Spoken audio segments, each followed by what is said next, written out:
And hello and welcome everybody to episode number 40 of the GrowCast Show. And yes, I am back. I was missing for a little while. I hope you enjoyed my plethora of hosts that have been with you as well. And you'll be seeing more and more of them. But today it's a very special episode because I have with me Santhi Yogesparan. She is Associate Division Director at Huttons. And it's a real pleasure and honor of me to have her in the show today. Santhi, how are you feeling? I'm good, Vicky. Thank you. How are you? I'm good, and it's a real pleasure to be back as well. And my most important question, I must say, among all the questions I'm going to ask you today, which is my favorite, which is, what does being better than normal mean to you?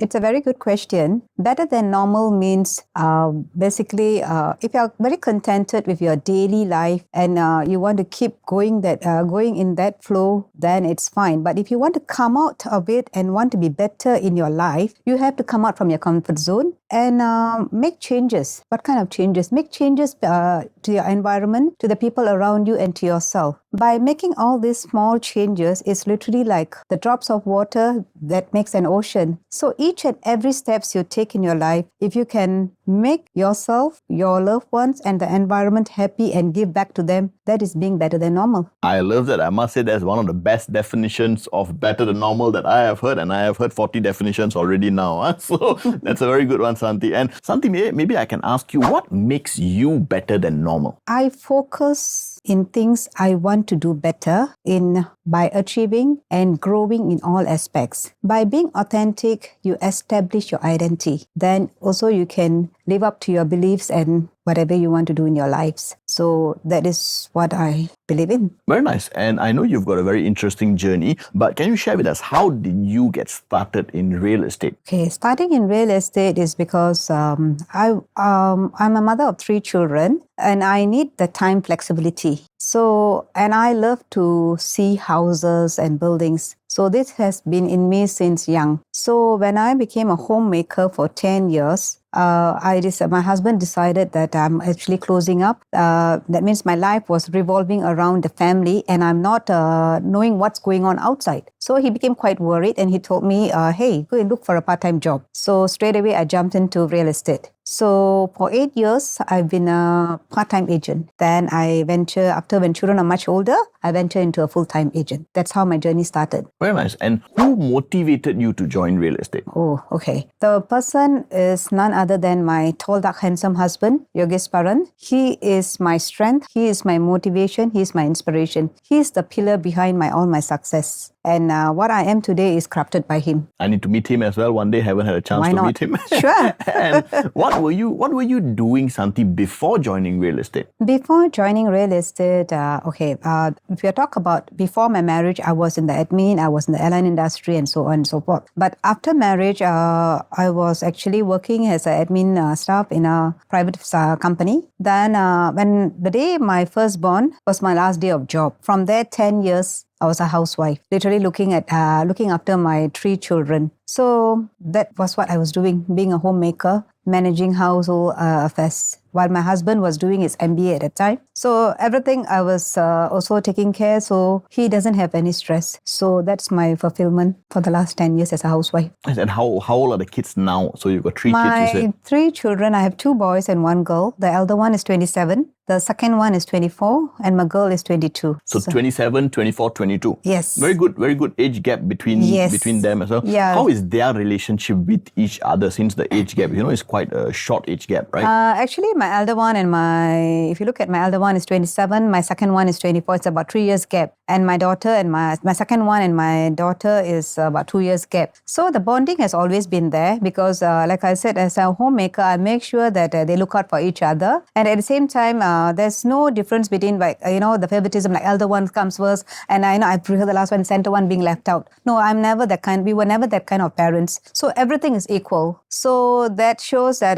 while doing all this, so they could see for themselves as you were growing up. So it was it's a balanced lifestyle lifestyle for them, I would say. Yeah. I know, Santhi, you picked up lots of skills as a housewife because I know it's a full-time job as well. But what skills as a housewife do you feel equipped you to become a better real estate agent? The main thing is multitasking, because when you can multitask as a mother, as a wife, you can do it anywhere and else everywhere. So multitasking, time management and contingency plan, plus also coupled with determination and confidence. All this helped me in my real estate industry. Makes sense. And what advice would you have for other housewives who are considering joining real estate? If you're considering joining real estate, the first thing and the foremost and the important thing is flexibility of time. This career gives you flexibility of time where you can arrange your own appointments and your schedules. So coupled with that, if you can manage your time, you can work from office, you can work from home or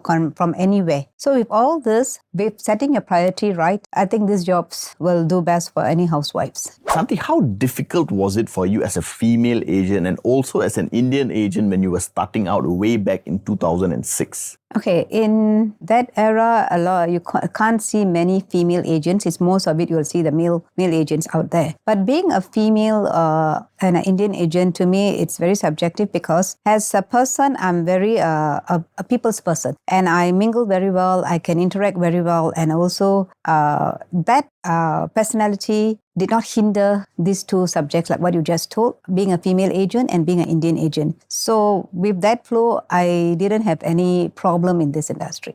Do you feel that you were treated differently by clients because you were a minority race and because you were a female agent in Singapore?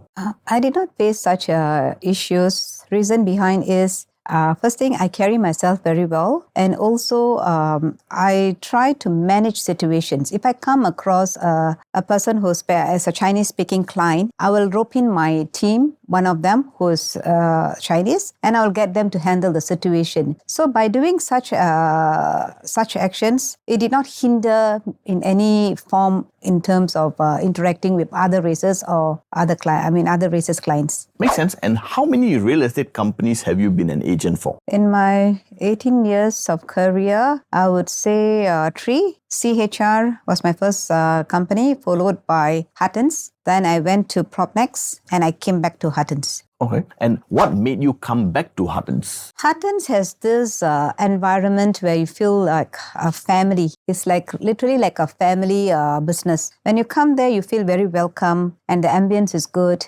And we get help from our superiors and all that. So that way, I find that I can blend in very well. So that's why I came back to Huttons. Santhi, why do you feel that there are so many HDB nowadays selling for more than $1 million? Okay, HDB market is ushering towards a new era. So the 1 million mark is becoming a very norm thing now. So basically, this pool of buyers, what they are looking at is the size of the unit, the layout of the unit, and also the unblocked views and all this. So when they get all this, what they want, they don't mind paying the dollars. So that is the main reason why the prices are going up at 1 mil and up. It's to their preference, basically. Mm-hmm. Yeah.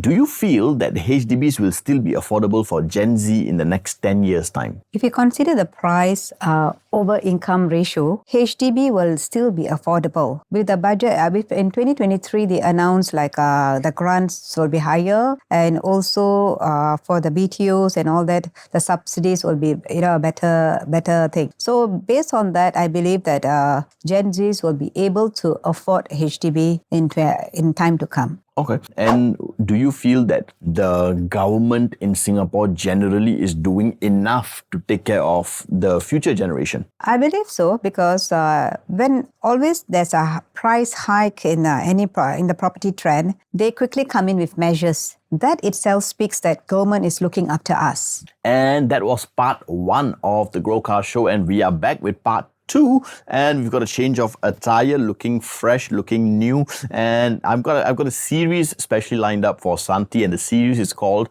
Why Do Singaporeans Say? So let me get started with the first question. Why do Singaporeans say after 40 years your HDB must sell or else it won't make money? Okay, I look at it this way because I believe it's more for the younger Singaporeans who wants to buy an older flat. When they buy an older flat, the age factor comes in together, the flats balance list, and also also the CPF usage, and also basically their loans. These are the three factors I can think of. Okay, then the next one is why do Singaporeans say that buying a EC is better than a condo? EC is more for HDB upgraders, and EC is also subsidized. Based on that, I look at it that EC is more affordable for upgraders in terms of the purchase price, and also EC buyers are buyers who tend to stay for long term because of the 5 years MOP and all that kind of stuff. After the 10 years, then you can sell it in the open market. When they reach the 10 years, they can see the capital gain in the property they purchase. So these are the few factors they will consider when buying the EC. And EC is only for Singaporeans. Very nice. And why do Singaporeans say that look for potential en bloc unit is the best deal? Financial windfall. And secondly, potential en bloc, it's also can happen or cannot happen. So you're just banging on the sales speech of, potential en bloc, and you buy the unit. But what if it doesn't go for en bloc and you're stuck with the unit? So it's a gamble you take, but potential en bloc unit is being purchased for financial windfall because developers pay higher than the market rate for en bloc units. So that's one of the reasons. Makes sense. And why do Singaporeans say that your first property always have to be a HDB?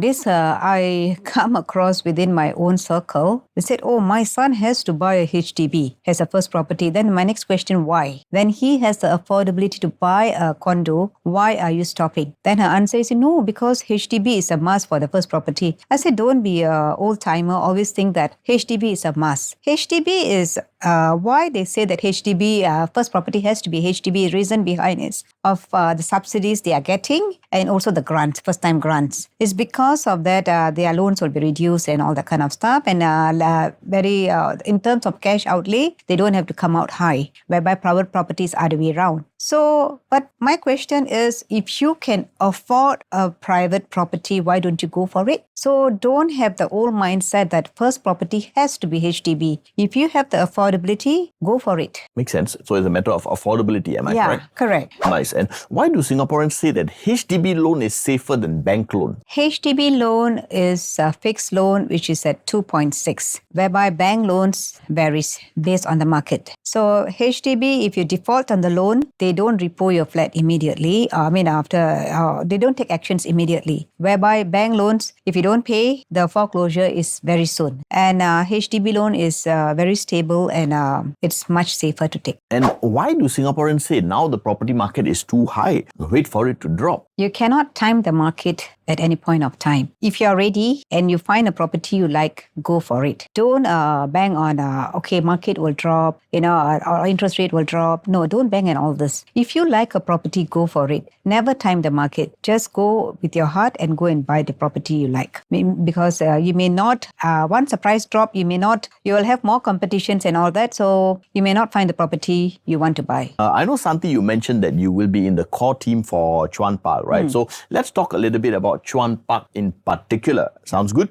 Very nice. And which is your personal favorite area in Singapore that is worth investing in? Okay, for me, I'm a east and a north person. I was staying in the north, then I went to east and I came back to north. If you talk about east, I like the seaside area because of the ambience and the peacefulness there is, I liked it very much. And the project, if you ask me, if I would buy any projects from in the east area, I will consider buying Pasir Ris 8 because Pasir Ris 8 is an integrated development. If you're talking about north side, New Township, Lentor. Out of the 11 plots, 5 plots are already launched. So that is Lentor Modern, Lentor Hills Residence, Hillock Green, Lentoria and Lentor Mansion. And all these projects is very well received by our Singaporeans. So this area is a new township. So, and it also resides near nature. So it's a beautiful ambience. And school-wise, you have good schools within 1 km, St. Nick. And in terms of amenity-wise, you can just take a short stroll to Thomson or Ang Mo Kio. And also it's in a mature estate. So I would prefer these two areas and the projects, yeah. What is the upcoming exciting project in the Lorong Chuan area? Okay, Lorong Chuan area, the upcoming project will be Chuan Chuan Park. Chuan Park is the forces behind Chuan Park is Kingsford and MCC Land. These are the two. This mega project will be developed by these two developers. So it consists of 916 units with 916 residential units. So this will be a mega project, I think launching in July or September. Yeah, so I'll be part of the core team. So who are the developers of Chuan Park? Chuan Park developers are Kingsford and MCC Land. So these two are very renowned developers. Together, they have also joined force and done Normanton Park, which is very well received. So I believe the same will happen for Chuan Park. So Santhi, what is the number one key factor that makes Chuan Park a worthy investment? Chuan Park land itself will speak for itself because it's about 400,589 square feet, which is massive. But the next second will be Chiltern Park, which is around that vicinity. Chiltern Park is about 377,000 square feet. But Chiltern Park residents opted for upgrading of their project rather than going for en bloc. So the en bloc is out of the window. So in this scenario, I believe that Chuan Park will speak for itself and also it will shine by itself due to the potential growth in future. What is one thing about Chuan Park which Singaporeans need to take note of before buying? There's no flaws. With the infrastructure and enhancement, Chuan Park has positioned itself in the right smack of that area itself. And also for rental and capital appreciation, I believe this will be a good buy. And with all the amenities nearby, like schools, primary schools is there, secondary schools is there, JC is there, and international school is there. And in terms of malls, we have Next Mall. We have also Serangoon Garden, the Serangoon Garden Village. There's also a mall there. And coffee shops, bistros, everything is just across the road. So, and also in terms of connectivity also, we are just very near to CTE and other major roads. MRT at doorstep. So what else can you ask for? So I believe Chuan Park will be a good buy. Let it be for own stay or for investment. Makes sense. And what are the room types available for buyers in Chuan Park and which would you personally recommend? Yeah. Chuan Park developers has given a great thought in when they plan this development because they have all the room types, 1 bedroom, 2 bedroom, 3, 4 and 5, which caters to needs of each and every individual. Okay. What is the price range of Chuan Park? We are waiting for the developers to give us an indication, but right now I could say upon analyzing the past transactions and also the market is about 2005 to 2006 PSF is estimated. Nice. And we all know that schools play an important role in the growth of private properties, right? What are some popular schools around the Chuan Park area? We have St. Gabriel's, we have CHIG, then secondary school we have Zonghua and Pekai. And for JCs, we have NYJC there. And international school is Australian school. So everything is catered for. What are the amenities that are surrounding Chuan Park? Okay, amenities surrounding Chuan Park will be Next Mall. It's a very short drive or you can take a stroll. Other than that, across the project itself, there is bistro, there is also supermarket and food and beverages outlets there. So that is more of a convenient stores where residents can make use of. Yeah. How well connected is Chuan Park to MRT stations and transportations? Chuan Park, nearest MRT station is at the doorstep. It's Lorong Chuan MRT, which will get you connected to all parts of Singapore. And bus stops is just outside the project itself. So you can take it to the nearest area wherever you want to go. Santhi, who are you currently looking to help in your real estate career? Okay, I'm trying to help people who wants to have upgrade in lifestyle. I remember these couples, they called me in, said, Shanti, I want to sell this flat and I want to move to a condo. I said, okay. So from their HDB, I sold their HDB, I moved them, they bought a condo. Then after 3 years, they called me, they said, Shanti, I want to move to a landed. Then I went and do the planning, everything, the financial planning, and it fits very perfectly. And I got them a landed unit in Seletar. So these are the people I like to work with, and also to see them grow in their lives makes me very contented. And I'm happy to be in this career when I see them growing. Very nice. And any last words or any questions that I should have asked you, but that I didn't ask you, Santhi? I'm guessing that's a no. Waiting to finish, you can see see my reaction, is it? And no, I think you did very well. Thank you, Santhi. And that was episode 40. I had Santhi Yogesparan from Huttons, and I hope you all enjoyed the episode and look forward to more episodes with more guests as well. See you. Take care. Cheers, and bye bye.